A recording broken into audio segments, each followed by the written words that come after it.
Hi, everybody. I'm Brittany Lewis, a breaking news reporter here at Forbes. Joining me once again is Brad Bowman, the Senior Director of the Center on Military and Political Power at the Foundation for Defense of Democracies. Brad, thanks so much for joining me. Thank you.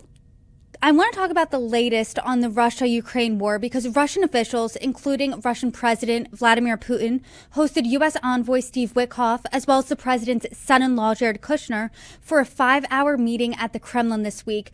No peace deal was reached, and a top Putin aide reportedly characterized the talks as constructive and highly substantive, but a compromise option was not found. Those were their words, but what are your thoughts on the talks and what went down? Yeah, I think this appears to be another example where there was a high-level meeting with Vladimir Putin without the conditions set properly. And, Vladimir Putin benefits, in my view, from these high-level meetings, whether it be the summit in Alaska that we saw earlier this year or this more recent one, because it reduces his isolation, it gives him prestige and credibility, and allows him to play for time. And he clearly believes time is on his side. And so, I think what preceded this latest meeting with Witkoff and the president's son-in-law was the 28-point plan that Witkoff apparently played a lead role in drafting, evidently with heavy influence from the Kremlin. And if I could just be candid with you and your viewers, it was a rolling dumpster fire. I mean, that 28-point plan was essentially Vladimir Putin's dream Christmas list. And it was actually internally incoherent. I mean, it started with talking about maintaining Ukrainian sovereignty, and then proceeded to list several things that directly undermined that Ukrainian sovereignty. And so I was happy to see during Zelensky's visit to Ireland that he felt like things had moved in a better direction since that 28-point plan. We were down to 20 points or 19 points.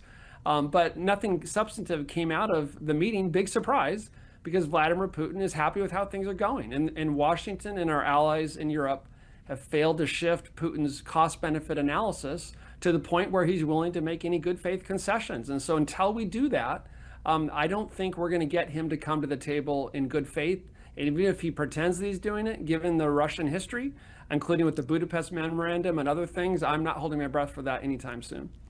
And to your point, that 28-point peace plan was described and criticized as a Russian wish list.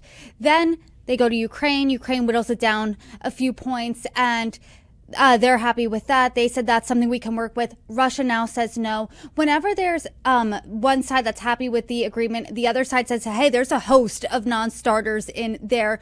Do you think we're ever going to get to a compromise? Ever or never forever is a long time. So I'm always reluctant to say that, but I see the wisdom in your question. I mean, as we sit here right now, there are core, fundamental, vital interests for Ukraine that are contrary to the position of Vladimir Putin. And I believe Vladimir Putin, who doesn't frankly appear to give a darn about the tens of thousands of dead Russians, as long as he can retain his autocratic grip on power, and he believes that this administration in Washington is looking for the exits.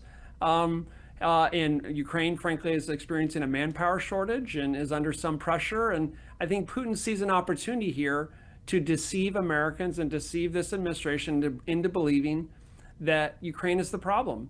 And if you look at the national security strategy that was issued today, for those who don't follow these things full time, this is a big deal. This is a once in administration type thing that is published pursuant to the law, where an administration says, here's what we think is going on in the world. Here are our core interests. Here are the threats to those interests. And here's what we're going to do about it across all domains of power. That's what an ideal national security strategy says. And in this one, if you just landed from Mars and you read the part of the national security strategy that talks about Russia, Europe, Ukraine, you'd really think that cultural issues in Europe were the problem. I mean, it's like a cultural indictment of Europe, and I'll set that aside for cultural analysts to discuss. But excuse me, hello? The problem is not European cultural issues. The problem is the worst invasion in Europe since World War II, started by the one and only Vladimir Putin, who is a predator pursuing an unprovoked war of choice and brutal conquest. That's the problem in Europe. And if you can't even name your enemies by name, you're probably not going to be able to implement a strategy that's going to work.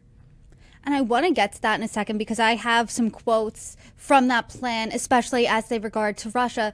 But do you think that Steve Witkoff then is the person for this job? Because like you said, he was working on that peace plan that was deemed Russia's wish list. Do you think that he has, he's the best person to be negotiating this? I've never met him personally. He seems to be a guy who loves our country. He seems to know something about business. I can barely spell business. I ran a lemonade stand as a kid. But, I'm of an old-fashioned view that experience matters. And let me be more precise, relevant experience matters. And, I'm sorry, the kind of business that he's engaged in is not the same thing as high-level diplomacy where you have tens of thousands or millions of lives at stake. These are two different things. Is there some overlap? Maybe. Have we had experienced professionals in American history absolutely botch things? Yes. But that doesn't mean you forever throw out a valuing of relevant expertise. So where I see Witkoff traveling and around the globe, globetrotting, if you will, I see good effort and I see a lot of rookie mistakes, like, for example, relying on Russian interpreters.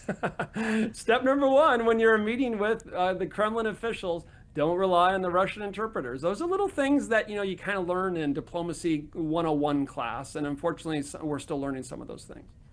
And to that point, those types of things compared with that peace plan, also paired with this national security plan, do you think that the Trump administration is getting fleeced by Russia at all when it comes to this process in trying to negotiate for a ceasefire? I think that there has been, as I try to be as fair and accurate and as objective as I can, as I call balls and strikes, regardless of who's pitching and who's sitting in the White House. I think there's been a learning curve in the Trump White House. We all will remember when Zelensky came to the Oval Office and basically got ambushed both by the president and the vice president. And it almost made him look like the villain. We were really kind of blaming the victim. I mean, that was a classic case of international relations blaming the victim. This guy's suffering from a brutal war of conquest brought on him through no fault of their own. Ukraine was not a threat to Russia. I'm sorry, don't listen to Tucker Carlson on that. He's wrong. And we're going to blame him and attack him like he's the problem. And so I think the more that we've confused the invader and the invaded, and the more we've suggested false moral equivalence here, the more we've given gifts to Vladimir Putin and told him that that he can just wait America out. And there's been, in addition to problematic statements coming from President Trump at times, although we've seen some improvement on that front, and problematic statements from Secretary Hegseth, we've seen problematic actions. Evidence, here's two. There's something called the Baltic Security Initiative, where we provide modest amounts of money, roughly $200 million per year, to help Latvia, Lithuania, and Estonia build up their militaries. Not because we're nice guys and gals, but because we want them to carry more of the security burden. It's a modest investment, not charity, that serves national security interests. This administration wants to cut that. And we have bipartisan members of Congress saying that's a mistake. And then we had this brigade combat team, this 101st Airborne Division brigade combat team in Romania. The administration decided to rotate it out and not replace it, reducing U.S. military posture in Eastern Europe. So how do we think, just kind of common sense, how do we think Vladimir Putin's going to read that? He's going to read that as America is not as committed as it once was to European security. It's looking for the exits. That's a green light for additional aggression. And what have we seen since then? Yes, correlation is not causation. I get it. We've seen increasing violations of NATO airspace with both fighters and drones. And so, some of this is kind of what you'd predict if you keep saying this is less important, we want to go somewhere else. And how do you think Vladimir Putin is going to read President Trump's 33-page national security plan? Because in it, it said one of the reasons that the United States should help Ukraine get to a ceasefire fast, and that would be in the best interest for the United States, would be to reestablish strategic stability with Russia. When you read that, what do you think Putin's thinking? Strategic stability with Russia would be really nice. That would be a valuable thing because that would allow us to focus more on China, for example, and more on other things we want to do. And some in the past have called that the reverse Kissinger, where we try to make nice with Russia so we can focus more on China instead of what Kissinger did, where we made nice with China so we could focus more on the Soviet Union, the reverse Kissinger. The problem is, to do that effectively, we would have to do so many things to portray fundamental American national security assurances in Europe. The benefits would be far outweighed by the costs. You asked me how I think the Kremlin is viewing the national security strategy. I think they're probably happy with it. There seems to be a reluctance, as I said already, to name our adversaries. And so, I see the nascent, laudable effort in the national security strategy to conduct a serious strategic effort. And by that, I mean, as someone who, studied grand strategy in grad school and taught it at West Point and has done a little bit of this, you begin with the end. You begin with the objective. It works as an individual, as a family, as a company, as a nation. You begin with the end. You begin with the objective. What are you trying to accomplish? And then you ask yourself, what are the leading threats or obstacles most likely, most dangerous to achieving, protecting those interests or securing those objectives? And then you inventory the means available, and then you coordinate ends and means, ends, ways, and means to protect those interests or advance those objectives in light of the threats, prioritization, allocating finite resources, mitigating risk. That is the essence of strategy. In the national security strategy, they do two of those. They do a very nice job of saying, here are some of our core interests or objectives. They do a decent job of talking about allocation of means, kind of, but they skip over the threat step. Now, someone listening to this from the administration say, what are you talking about? We talk about the concerning dynamic over here, this thing that happened might over there, but where's the subject in the sentence? Where's the subject in the sentence? The subject in the sentence, the adversary, name them, call them by name, say it with me. Russia. China, Russia, Iran, and North Korea are coordinating in extraordinary, unprecedented ways that we have not seen. Don't believe me? Listen to the chairman of the Joint Chiefs of Staff, Dan Kane, who said as much. And this isn't like toasting each other at cocktail parties in the Kremlin. This is tangible help to each other, economic, cyber, financial, informational, and military domains. It's making each of them more capable in their current or prospective spheres of aggression. That's why this is the most dangerous geostrategic environment. One of the reasons why it's the most dangerous geostrategic environment I think we've seen since 1945. And I would have liked to see a little bit more candid assessment on that. And I'll end with this. We didn't see, I get it, this is the national security strategy. We haven't yet seen the forthcoming national defense strategy that focuses on the Pentagon. But, it's hard to have a peace through strength policy if you have a defense budget that's struggling to keep pace with inflation. If we really believe our talking points about our adversaries, if we really believe what I am saying and what the bipartisan National Defense Strategy Commission said about the danger of the current environment, then why the heck are we having a defense budget that is struggling both in the past and likely in prospective years, in the next few years, to even keep up with inflation?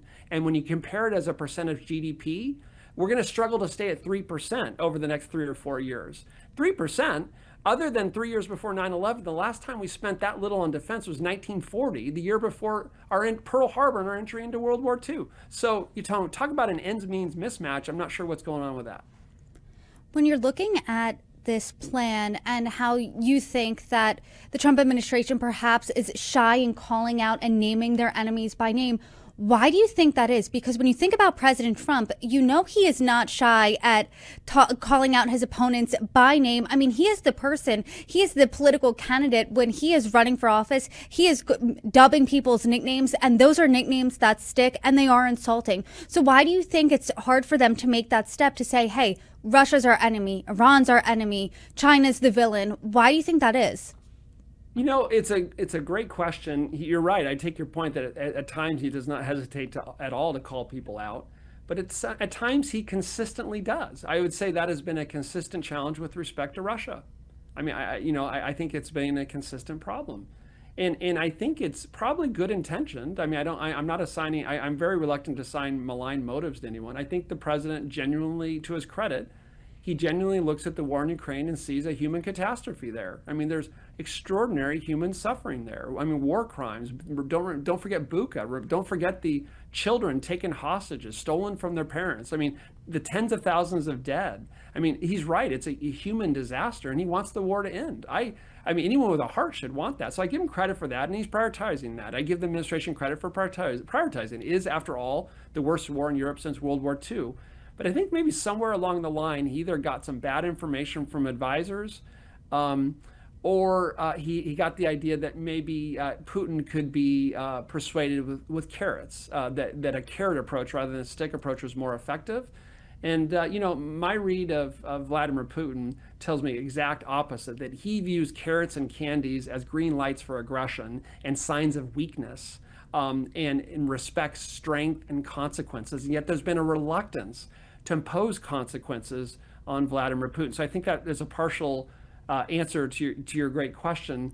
And I'll just end with this: is that I think it goes back to my point earlier about cost and benefit, incentives and disincentives, and Vladimir Putin obviously continues to believe that the benefits of continuing the work outweigh the costs, and he evidently believes he has a stronger hand to play than Ukraine.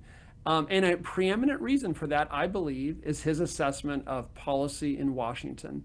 And the president and Steve Witkoff have all this business experience. They like to talk about their effectiveness in getting deals, and it seems to me that a part of getting a good deal is not forfeiting leverage that you have. If you have leverage, you use it. President Trump did a great job of casting a shadow of power over the negotiating table with Iran by bombing Iran's nuclear program. But then we have to follow up on that military success by getting a sustainable political and policy outcome. Well, apply that principle in Ukraine. How are we casting shadow of power over the negotiating table with Russia? If you look at what our security assistance to Ukraine is since January 20th, it's allowing Europeans to buy American weapons. That's it. We're not even providing them weapons, by and large, with our own money. So by that metric alone, I don't take any joy saying this, but good policy starts with an honest diagnosis. The Biden administration had a stronger approach toward Russia on Ukraine than the Trump administration has, because they supported roughly $66 billion in security assistance, where this administration is making Europeans foot the bill and everything. Some would say, well, we want to shift the burden to them. That's appropriate. We can't afford that. Can't afford that? Largest war in Europe since World War II. We had 2 world wars start in a 30-year period that brought in the United States in both cases, and more than 500,000 Americans lost their lives. $66 billion. How does that compare to what we spend on the defense budget? Over the same time period, that was less than 3% of what we spent on the Pentagon over the same time period. What did we get for that? Degrading our second leading conventional threat, helping Ukraine continue to exist, and sending an unequivalent message to Beijing that Americans are not neutral in the face of unprovoked aggression against democratic partners, thereby influence the decision in Beijing whether they invade Taiwan in the next few years. That is a bargain, and this administration has been unwilling to do that, and I think it's a mistake, and I think it partially explains why Putin's unwilling to negotiate in good faith. I want to read another line from the National Security Strategy and get your take on it. This is what it says. President Trump's foreign policy is pragmatic without being pragmatist, realistic without being realist, principled without being idealistic, muscular without being hawkish, and restrained without being dovish. It is not grounded in traditional political ideology. It is motivated above all by what works for America, or in 2 words, America first. Based on the contents of what's inside there, do you agree? Do you think that this is an America first strategy? The points to the authors for political prose and saucy rhetoric. Right? I mean, that's kind of fun to read and hear, but we need the full hour. You might have to invite me back to parse that down. Just a few quick comments. I've never really liked the America first slogan. It's not because I'm some evil globalist, but because it's one spends about 5 minutes on responsible websites, you'll find that there's some pretty ugly roots to that saying going back in the 20th century that I'm not sure I want to associate myself with. That doesn't mean that any government in Washington shouldn't put our country first. Of course you should. The federal government is exercising a fiduciary responsibility. What does that mean? Fancy word. It's not something you own. You're borrowing power from the American people and exercise on their behalf. So if you're going to be in a representative government, exercising power that is not yours, that is vested in the people per our Constitution, you better put their interests first. So that's obvious. But here's the problem with the American first approach as it's often been played out in practice, and that is it dismisses or misunderstands the values of our allies and partners. And it goes back to an isolationist type view often that thinks that we can defend our core interest at the water's edge. And both of those are wrong. If you don't believe me, look at 9/11. What happened over there hurt us here. If you don't believe me, look at COVID. What happened over there hurt us here. We have to go over there to defend ourselves here. That doesn't mean you start wars you don't need to start. Venezuela. It doesn't mean you send 170,000 troops to Iraq. Okay, it's not an argument for that. Yes, we can learn lessons and do it better like we have with the ISIS caliphate, but America first in practice is often undervalued allies and partners when we've needed them most. I was arguing earlier that I was really disappointed that we didn't see any discussion in the national security strategy, the new one, about cooperation among our adversaries. Well, if in our center, we've documented more than 800 instances of cooperation across 5 security cooperation categories just since 2019 between China, Russia, Iran, and North Korea. So you're like, well, that sounds impressive. What do I do with that? What you do with that is you understand that our enemies understand the value of partners. We should too. And who are among our best allies and partners, are most capable, prosperous, capable, and committed? It's Europeans. So, yeah, I got a beef with German defense spending. Why the heck have they taken so long to spend 2% on GDP? I got a beef with, hey, France, thank you for Yorktown. We helped you a bit in World War I and World War II, but come on, can you step up to the plate here and there? I can criticize all day long, but there's a right and wrong way to criticize your friends. Like after October 7th, you don't kick Israel when it's down and after the worst single day slaughter of Jews since the Holocaust. You don't do that. You got criticisms, you share them privately. So there's a right way and a wrong way. And when you threaten to not honor NATO in Article 5 because you want the Europeans to spend more on defense, you invite the very thing the alliance was created to avoid, and that is a Russian aggression. So laudable objectives in many cases, but misguided means to implement or pursue those objectives often, unfortunately. Brad, I feel really lucky because I've had plenty of conversations with you, but I don't think I've ever heard you just this heated when it came to any of the host of things you and I have talked about. No, and I really appreciate it, and I appreciate the way that you broke this down. And I don't want to just boil this down to something so simple, but if you're looking at this national security strategy, how would you grade it on a scale from an A to an F? What exactly does that look like? I knew you were going to ask me the grading question. It's fair. It's all's fair in strategy. Oh man, I don't want to be evasive. I try not to be evasive. But let me start with this, and then as I'm saying it, let me see if I can come up with a grade. So I think this national security strategy is quite different in many ways than the 2017 national security strategy. Full disclosure. Lieutenant General retired H.R. McMaster, former national security advisor who played a leading role in developing the 2017 national security strategy along with Nadia Shadlow, HR is chair of our center that I lead. But I would say this new national security strategy is a consequential statement of the White House's priorities that will make America's friends, fence setters, and adversaries around the world sit up and take notice.